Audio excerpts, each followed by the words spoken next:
All right, so we continue our conversation with Hellen Zille, joining us for most of the hour. I see a couple of tweets coming in, nothing too serious for the moment, but one of them is asking, which is where we're going to go next. Hellen, still good to have you back with us as well. It seems that the coalitions just seem to be clumsy from the perspective of those who aren't involved in coalitions. It seems like not much is happening except infighting. Are they working in your mind? Well, the coalitions are clumsy because we have multi-party coalitions of the type that are very rarely heard of in the world. I've just spent 9 months as part of the negotiating team for Nelson Mandela Bay, and we've got a 10-party coalition there. And any one of our 9 partners could bring the government down if they just decided to cross the floor to the ANC. And the ANC makes better offers, so they'll say, well, instead of one MACO position that the DA's given you, we'll give you a MACO position, and then we'll offer you a whole lot of posts in government that you can deploy your cadres to, in ANC language. And then it's very easy to follow the politics of extortion and just find a reason to break the coalition and go off. Now, nowhere in the world where they have stable coalitions does that happen. If you look at Europe, which is well known for stable coalitions, you get coalitions between 2-3 parties that are stable, that have a coalition agreement lasting for a full term of office. Coalition partners can disagree with each other and contest each other without breaking the coalition. And that's because they have a threshold. You cannot get any seats in a sphere of government unless you meet that voter threshold, which in Germany is 5%. And in Denmark, which is the other country I know reasonably well, is 2%. Now, if there'd been a threshold of even as low as 2% of voter support to get a seat in Nelson Mandela Bay, we would only need to have a 2-party coalition, because most of those parties didn't even get 1% of the vote. 5 of them got in with less than 1%, in fact, 0.23% of the vote. Now, 5 one-person parties, each one of whom holds the balance of power, which means they can bring the government down if they choose, means that it is very unlikely that you're ever going to have stable government, and that 99% of your time is going to be spent on holding the coalition together. Now, already one of those partner parties that happens to have 3 seats, we've got 48 seats, the biggest partner party has got 3. They're already starting to make more demands. They want positions for all 3 of their councillors and a whole lot of their outside supporters. And of course, the unstated threat at the beginning is, otherwise we'll just take our vote to the ANC. So in those kinds of situations, you don't have coalition politics. You have kingmaker politics, but even more, you have the politics of extortion and bribery. And our coalitions are not real coalitions. Tragically, they're rooted in the ANC's culture of the politics of extortion and bribery. Gayton McKenzie fell for it in Johannesburg. Under us, he only had 1 MACO position. Now he's got 2 MACO positions. And when the ANC offers you double, then you find a highly principled reason for having to break the coalition and cross the floor. And the highly principled reason, so-called, was that some people were called rent seekers. Now, what Gayton McKenzie calls people all the time doesn't bear repeating on a family show, but that was just an invented reason to be highly affronted to go to the ANC and get 2 MACO positions rather than 1. So what happened with Mpho, with the coalition in Johannesburg specifically? We had Colleen Makubele right here on the show, who insisted that a motion of no confidence against her capability as mayor of Johannesburg were in question.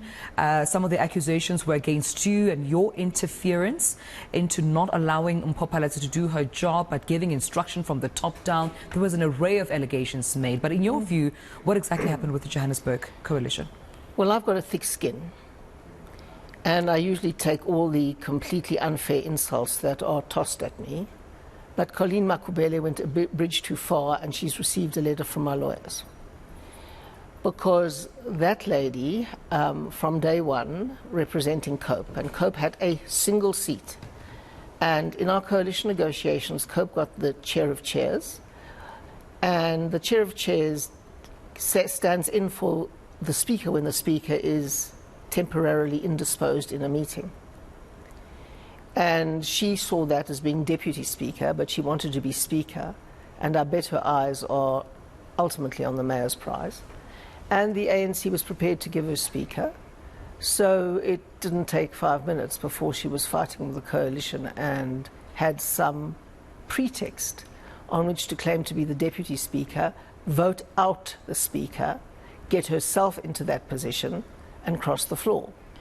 Now, we will see how that pans out, but it had nothing to do with any individual. It had everything to do with the personal ambitions of certain people who could get a better deal with the ANC, and therefore had no qualms about tossing aside a coalition agreement that we had taken a long time to negotiate and renegotiated in February when we wanted to bring the PA on board, who swore blind they would be with us till 2026. That all falls out of the window. The allegations against Mpho and against Vasco, frankly, were just smokescreens to get the positions they wanted. And Colleen Makubele's allegations of my interference are just bizarre. I sit on the Coalition Technical Task Team. We have a WhatsApp group. And, for example, when Colleen Makubele claims to be the Deputy Speaker, I informed Dennis Bloom, who is COPE's representative on the Technical Task Team, that there's no such thing as a Deputy Speaker, that she temporizes for the Speaker if the Speaker takes a break during a meeting or goes to the loo or whatever. Then the Chair of Chairs sits in. But there's no such thing as a Deputy Speaker or an alternative Speaker. And then COPE must send these things around to their people and must get to Colleen Makubele, and she thinks I'm interfering, when I'm just giving the facts of the situation to a colleague who is sitting on the same committee as me. You see, this is what you mean by finding a reason to have an argument which doesn't exist. In Latin, it's called a casus belli, a cause for war.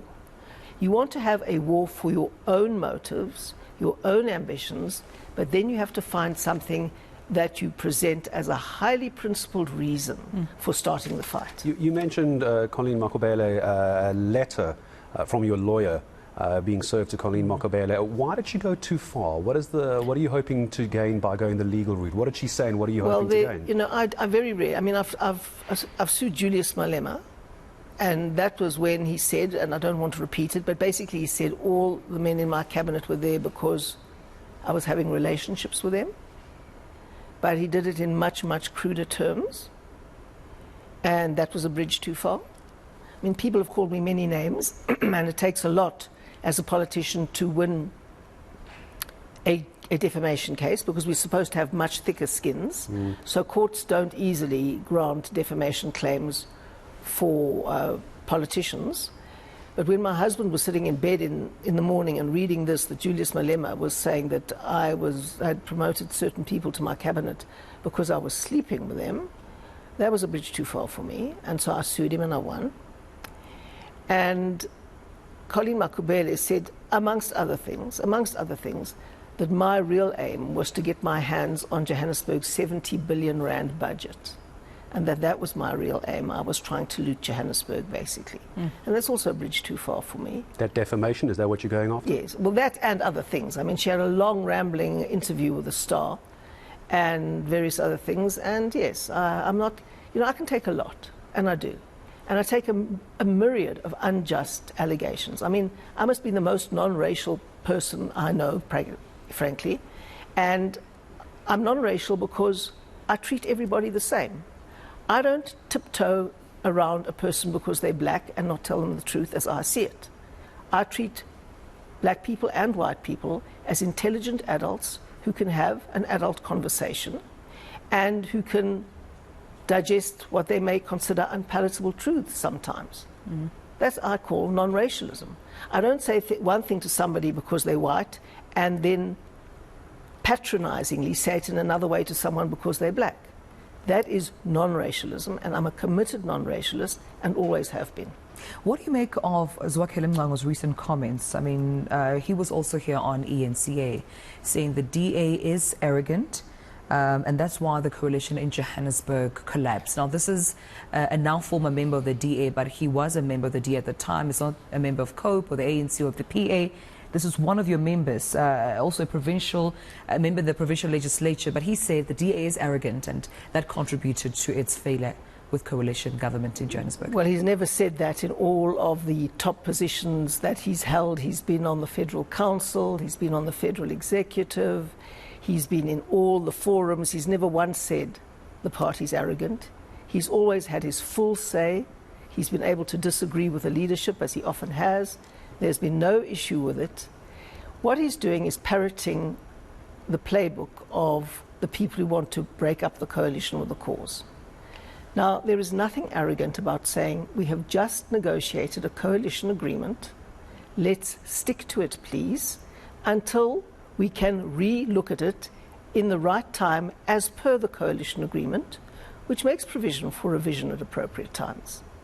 But when you are sitting with a gun to your head, when one of your numbers is trying to move a motion of no confidence against your colleagues in the coalition, that is not the time to start demanding new positions in a domino effect. First the Speaker, then the MACO member for Economic Development, then the MACO member for Development Planning, and so you have a domino effect, and then it started hitting Tshwane. Well, we can swap the Speaker for this and that. And I said, this is not the time to reopen negotiations. Our focus must be to defeat these motions of no confidence, and while we're in this vulnerable position, trying to renegotiate the entire contract, which has just been signed 6 months ago, is the politics of extortion. You're holding a gun to our heads and you're saying, if you don't give us what we want now, which we didn't want 6 months ago, by the way, but if you don't give us what we want now, we will vote against you in the motion of no confidence. Now, that is not good faith negotiations. That is extortion. And I never used a term as strongly, but I said we must stick with the coalition agreement. The coalition agreement provides for appropriate times to relook at it, to see how it's working, and that is what we will do. Now, of course, people are going to call us arrogant for not caving the minute they demand things. We're not arrogant. Sticking to a signed and sealed agreement is not arrogance. It is the rule of law. We're a party of the rule of law. And if some people think that it's arrogant to stick to your word and to do what you said you would do and signed your name to, if some people believe that's arrogance, then we can't build a country based on the rule of law. Let me ask you this, Helen, as well, just of the reported letter from yourself. This is from the conversation we're having at the moment as well, talking about this letter from you accusing him of publicly and unreasonably disparaging the party. You seem to have addressed that. It goes further, though, where he says that the constitutional imperative of freedom of speech is always necessary, but in this case, it appeared only to be reserved for Hellen Zille. What's your response to that? You know, it's bizarre. I mean, he's playing in Herman's playbook. You know, Herman's playbook is that he says to a leader, well, you know, I'll give you a position or whatever he does, and resign, and then say you're going to think about it, and then start accusing the DA of arrogance. That comes straight out of the playbook of various people who are trying to break up these coalitions. So I could see the pattern developing. He never meant to go in good faith. He meant to go out and disparage us, but he first wanted to remain a member. Now, if there's one thing that I am, it's a free speech fundamentalist. Everybody knows that. I believe that you should be able to say anything within the law that stops at hate speech. And hate speech is very, very narrowly defined. It's not anything that anybody finds offensive. That's not hate speech. I'm pretty much a free speech fundamentalist. But when you voluntarily decide to join an organization, they have rules, and you choose to join it. No one forces you. And our rules are in our constitution. That is the contract between a member of the DA and the DA. And Zwakeli Mngwango knows that. Zwakeli Mngwango was a member of the Federal Executive. He was at Congresses where we drew up and amended that constitution for years. And he had never had any problem with it. He never raised a problem with, oh no, this is going to infringe on our freedom of speech. One of the rules says you cannot unreasonably disparage the party publicly without raising issues in the right forums inside. That's one of the rules. And as part of our disciplinary process, which is also embedded in the Constitution, it says that once you do start disparaging the party unreasonably, externally and continually, you get a letter from my office to say, cease and desist. It's called a cease and desist letter. Zwakele Mwango knows that. Many people have received cease and desist letters. So of course I believe in freedom of speech, but if you voluntarily join the DA and you sign up to its rules, then you mustn't cry when the rules are applied to you. Zwakele Mwango never cried when the rules were applied to scores of people when he was sitting on the federal executive. But now suddenly, where he knows that he's not going to get much further than he has got in politics, and probably has greater ambitions, now he's got to find another principled reason, this time freedom of speech. Everybody in the DA knows, that you can say anything to any leader on any issue if you disagree with them. You can't say, you know, a rude word and tell them to get lost in that way. I won't say that on a family show. You can't do that. But if you say, I fundamentally disagree with you, you're going in the wrong direction, this is going to undermine the party, I do not vote for this. Of course you're allowed to do that. People do that all the time. And if anybody who sits on any forum that I chair, if you ask anybody who's honest, they will tell you that I listen to alternative arguments, that I incorporate it, and I hold my views strongly, but always provisionally, until a better argument comes along. That is what free speech adherents do. And unlike any other party, you're not earmarked because you disagreed with John Steenhuisen or Hellen Zille. Never. You're allowed to have your free speech, but you're not allowed to go out there in terms of our rules and keep disparaging the party unreasonably and expect that you're not going to get a letter from me. Zwakele also saying there was a fear within the party that many people who aren't in the leadership structures, that there's a concept of fear and bullying within the Democratic Alliance. People are scared to voice their opinions, and you alluded to that now. Is it maybe being seen as, because the DA wants to stick to the rules so closely that even they'll get letters, cease and desist from your office, that it's coming across as bullying and they're too scared to speak up? Is there fear in the DA? It can't possibly. Well, you know, I can't speak for every individual in the DA, but all I know is that we're a party of the rule of law. We have strong internal institutions. Anybody can speak their mind anywhere. We just had a meeting with the Johannesburg caucus a couple of days ago. Some people strongly criticized or differed, and we welcomed it, and we listened, and we adjusted our views on the basis of it.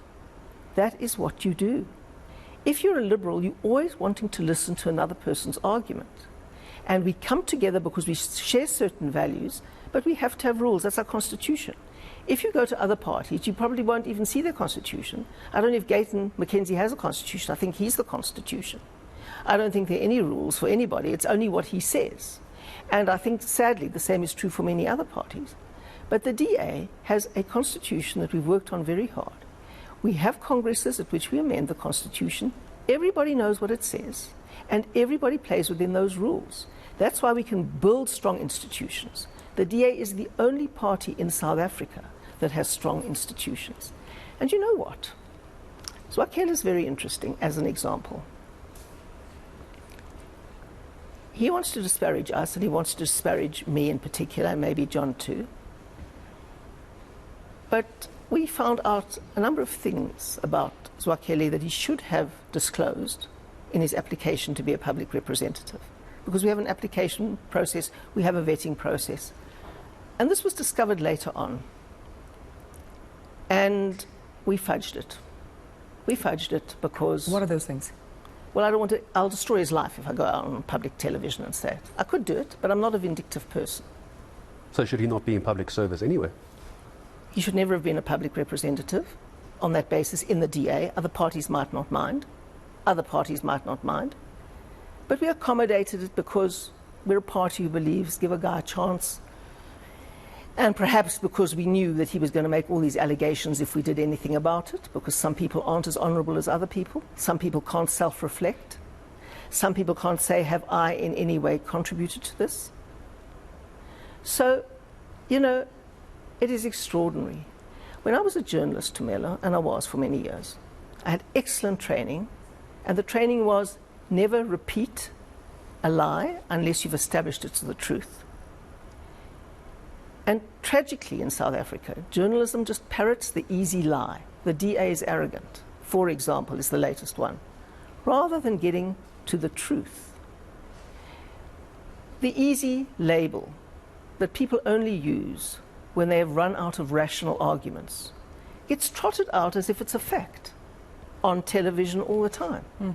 This notion that all these black leaders are leaving the DA, well, in 1 week, a month and a half ago, during 1 week, Action SA lost more black leaders, 6, than we had lost in 3 years. But do you think anybody knows that? No, because a black leader leaving a party, and it's not even a leader. I mean, people aren't in leadership positions. This is the joke. They're ordinary members. They're not in leadership positions. But suddenly, if they're leaving the DA, they become elevated to the most amazing leaders. And the only time a politician leaving a party becomes a news story is if they leave the DA and if they're black. But are you concerned about this perception publicly? Well, I'm concerned that people parrot it without actually getting to the truth. I mean, take a look at the ANC. They once were a non-racial party. Today, the DA is the only truly non-racial party in South Africa. We're the only party with a properly diverse leadership and a support base that is 1/3 black, 1/3 brown, and 1/3 white. We're the only party that has that support base. Every other party is almost overwhelmingly one race. We have a diverse leadership. We have diverse people in key leadership positions doing excellently. And people need to portray the DA in this way because they've got nothing left. We're the party of good government. We're the only party that governs well in South Africa. Surely that should be the debate. Surely that should be the debate. Who governs better? And we're going to talk about that because, of course, we have ANC elective conference in December as well, but we'd like to talk as well about 2024 as well. But before we get to 2024, you mentioned a moment ago, Helen, that you were a journalist back in the day and you were heavily involved in media freedoms and media independence, of course. I would like to get your thoughts quickly off the court case we've all been following, Karen Moore and Billy Downer. More on the Karen Moore being taken to court by the former president, Jacob Zuma. Does this seem unprecedented to you? If you had to give me just a moment of your time on that, what do you make of seeing a journalist privately prosecuted by a politician? Well, you know, people have rights, and anybody has the right to sue anybody else. You know, we live in a free country. Why are journalists somehow protected from the challenges that other people have to face? I mean, she could defend it easily, and I'm sure that she's going to win. It's not helpful to media freedom, but on the other hand, just look at it from our perspective. You see the lies spewed out. I mean, I'm talking from my own perspective. I'm not talking about Jacob Zuma now, not at all. Jacob Zuma is on a mission to delay his day in court and going to jail. We know that. We know that. I don't know the intricacies of his case against Karen Moore, and I don't comment on things that I haven't read myself and don't know myself. But I read things in especially the English media. The Afrikaans media takes some trouble still. But the English media are largely, I don't want to even generalize about that, but largely a lost cause in South Africa. And I read the quality, and I read the complete misrepresentation, the complete decontextualization. I mean, even the pictures they choose to run of people are just so distorted and so designed to create an image. And people feel that the media only has rights and that no one else has rights. And even the IOL has opted out of the ombudsman system, so there's nothing you can do. I took them to the ombudsman about 5-6 times, won every case, and then they opted out of the entire system. So what do? Just sit at the end of their battering ram all the time? And you know, the media have also adopted this notion that offence is hate speech, which of course it isn't, you know. So they should actually defend some free speech now and again and defend some other people's freedoms. They're quite happy to completely decontextualize people's remarks, to manufacture outrage and to join that machine. So while I have a very low regard of the English-speaking newspapers, particularly in South Africa, a profoundly low regard of them, and that spills over into what I hear, you know, you saying while I was waiting here, Tumelo, and even you saying, Gareth. I think, oh, there they go, parroting this nonsense again. But I just take it. Let me say the only conclusion I have is this. The advantages of a free media, even if it is totally incompetent, outweighs the disadvantages. The advantages outweigh the disadvantages. But believe me, I can personally say, and our party can say, that the disadvantages are massive when the misrepresentation and distortion happens day after day after day. Yeah, that's more traditional media. And just in the same breath, if we may, Helen, talk about social media on the other hand. I mean, you are quite the controversial figure on social media. A lot of times what you tweet goes viral or it causes quite a stir. It's retweeted, you're challenged on it, you're accused of this and that. You know, you're told to retract. You are then, there are calls to boycott you all the time. And it reminds me of a recent tweet, rather a retweet of a post which you retweeted from Phumlani and Majosi. This also got some, you know, people commenting about, and I'm quoting here, Phumlani Majosi, which you retweeted, breeding children out of wedlock and then sending them to be raised by gogos is disgraceful. This is one of, I'm sure, many that in your experience, you know, have gone viral. What's your relationship with social media and your interaction outside of traditional media in terms of how you are perceived, how you're engaged on, how you're vilified, how you are told to backtrack, how you called a racist numerous times based on what you share and express on social media? Well, there's nothing racist about saying that having a baby at 12 and 13 and 14 and sending it back to Gogo to be raised is something that we should not accept as normal in a society. And it's become totally normal. When I was the Premier in the Western Cape, we had girls as young as 10, and the youngest was 9 getting pregnant. This idea that multiple intergenerational sexual partners is absolutely fine is not fine in our society. Because what it does is it locks people into poverty. I'm not speaking from some kind of high moral standpoint, but I can tell you that if you are 14 or 15, let alone 12 or 13, and have a child out of wedlock that the father will never bother about and never support, and you are unlikely to finish your education, and you will be locked into poverty for the rest of your life with a child that you can't support, and you'll probably have several more children and be dependent your whole life long. That's the disgrace. I am going to war against older men who make young girls pregnant. That is statutory rape, and far more should be charged with statutory rape. Our problem is to beat poverty in South Africa. And one of the great drivers of poverty is teenage pregnancies. And one of the great drivers of dysfunctionality is children growing up in homes where there are no role models, or very few, where a granny is raising a whole lot of children way past her energy levels for doing so, where fathers are itinerant if they rock up at best. Now, obviously, you can't say that that is in the whole of society. There are some brilliant fathers. But to have as a general rule the family unit being a single parent with a father absent is a terrible pattern to build a society on, and one that entrenches poverty permanently. Maybe this is the issue, isn't it, Helen? That you've explained it quite well now on this particular platform, but by resharing that, I mean, this retweeting of social media, it's messy, isn't it? It's subtweeting and retweeting. You can talk to the social media gurus and they always have an opinion about this. Instead of explaining it like that, what it came across is that you're endorsing the word breeding simply by retweeting it. Oh, for goodness sake, I didn't even use that word. But you reshared it, and I suppose this is the anger, Majosi used that word. So now this is what I'm saying. You've got a lot of people who are professional, what can I call them? Outrage archaeologists. That's a term I've heard used. They go digging around in social media until they find something that they can be outraged about, which may be a black man using the word breeding, And I look at the full meaning. I don't look at pulling it out of context and getting hysterical and trying to manufacture outrage.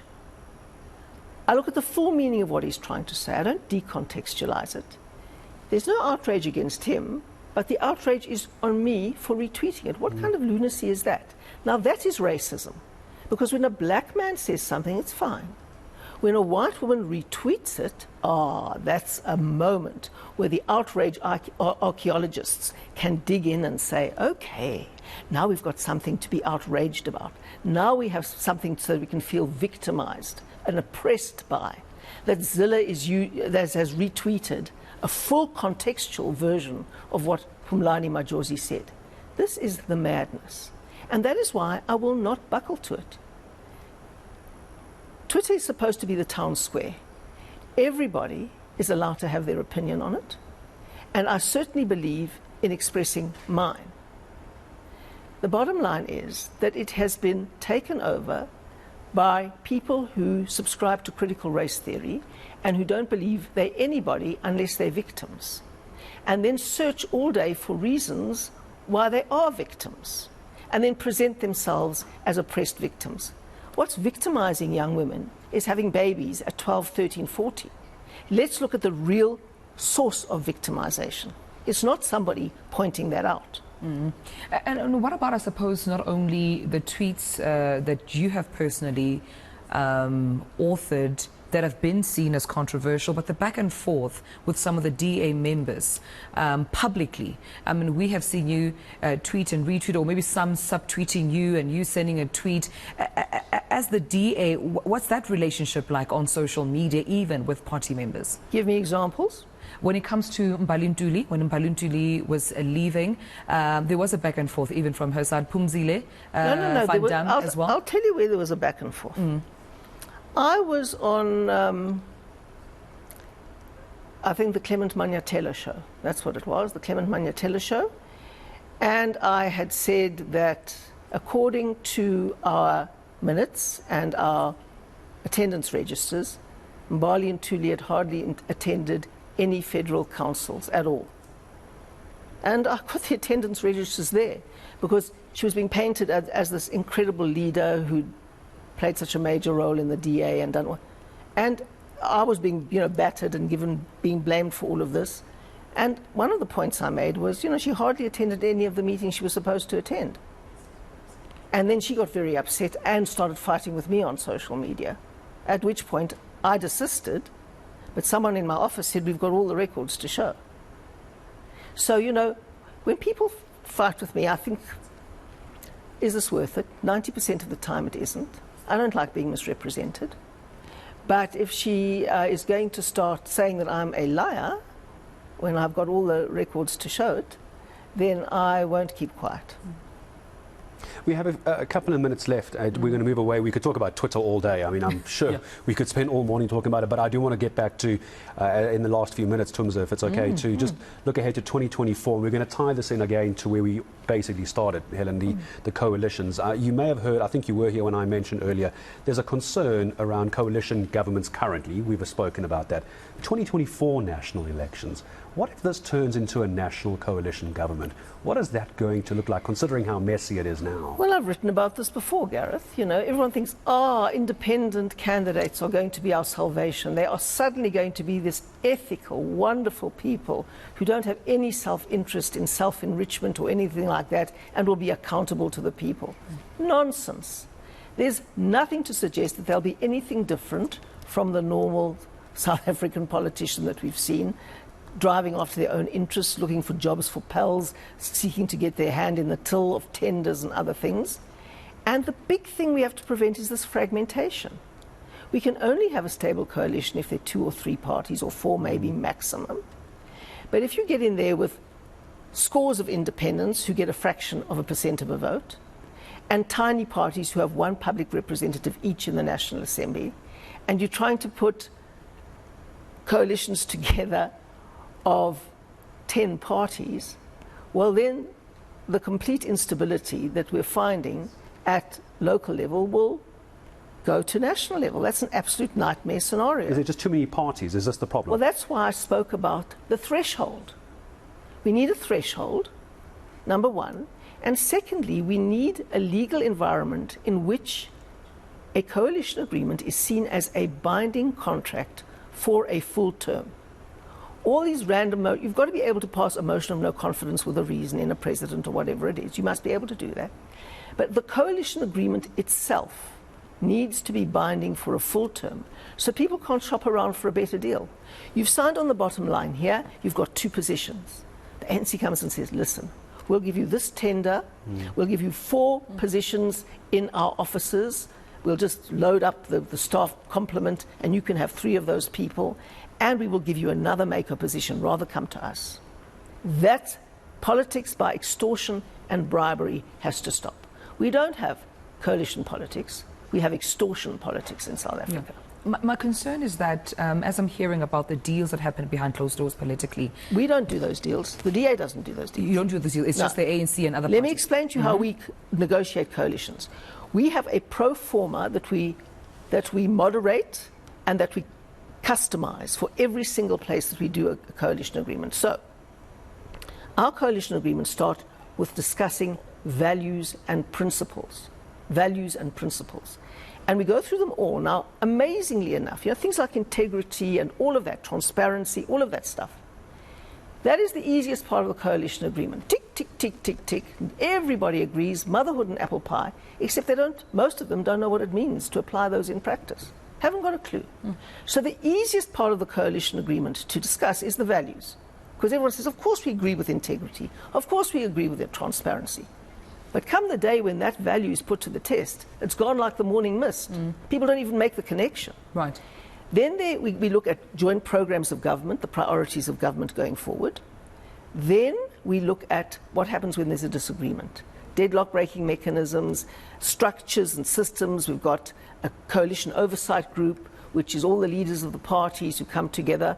Let me tell you, most leaders of parties have never once come to a coalition oversight group. Herman Mashaba has come to one, as I recall, to help resolve problems. But be that as it may, implementing these agreements is the difficult thing. And I was coming to that, Helen, to say, and then where are the people, if I may finish my point, where are the residents, where are the people, where are the South Africans in these agreements with the negotiations, with the chopping, with the motions? Because I see the political, deals you're making behind, that are happening behind the deals, the point you're making there, and that's sabotaging the coalition. But where are the South Africans? Because Mpho Phalatse, for example, will start a project, but obviously, who is going to inherit any of her initiatives should she fail and the ANC comes? Because it seems everything will be collapsed that she started. Tumelo, where are the South Africans? The South Africans are the voters who should be looking at the manifestos of different parties, should be looking at their record in government, should be looking at the levels of integrity they bring to government,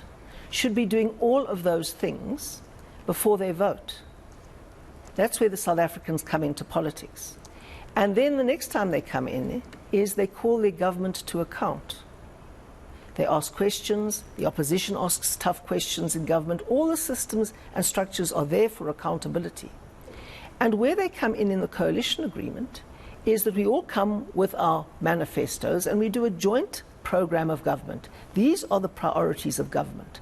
And they are spelt out, and the priorities of government are there to serve the people, to reflect the manifestos of the parties on which they got elected. And there they are to serve the people and to do the very best that you can for the people.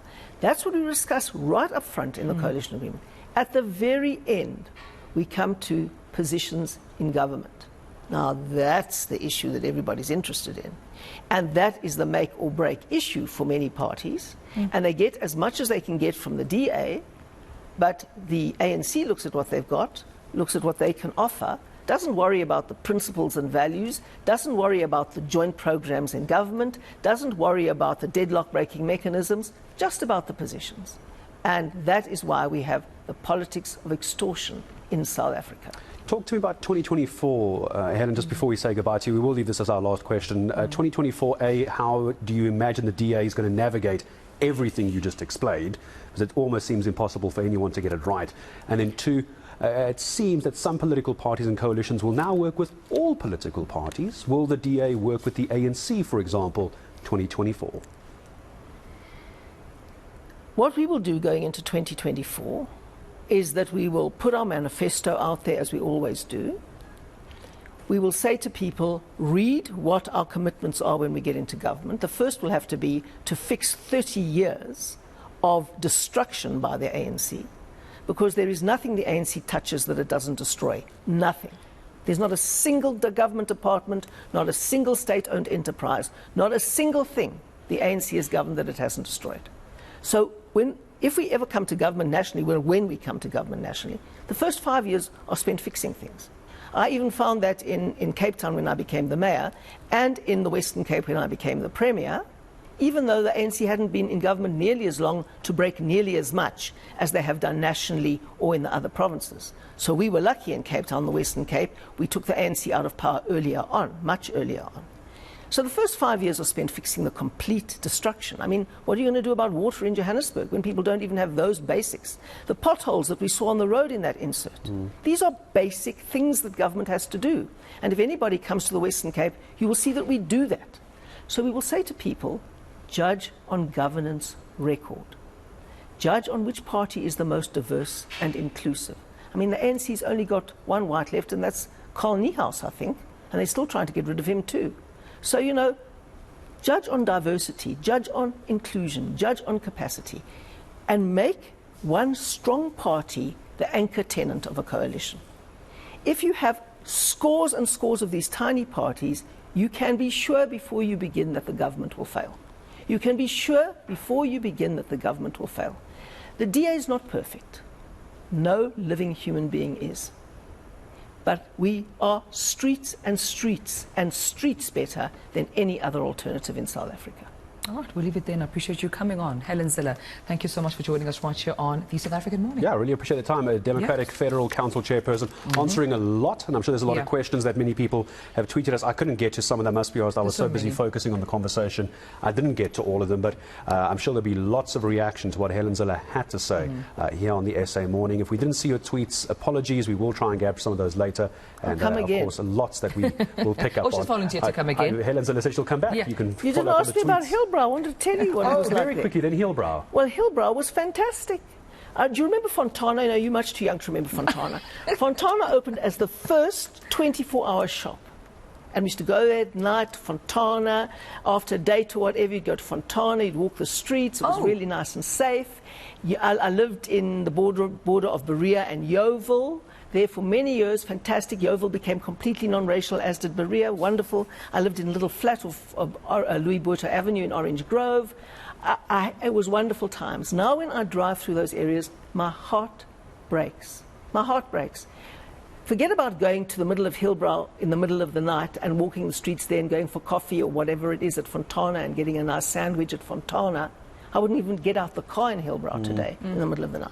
Well, that was one of the tweets from one of our viewers asking about Hillbrow, what Hellen had to think about Hillbrow when we started the show. Hellen Zille with us, appreciate it. Plenty more reaction, I'm sure, to what Hellen Zille had to say here on eNCA.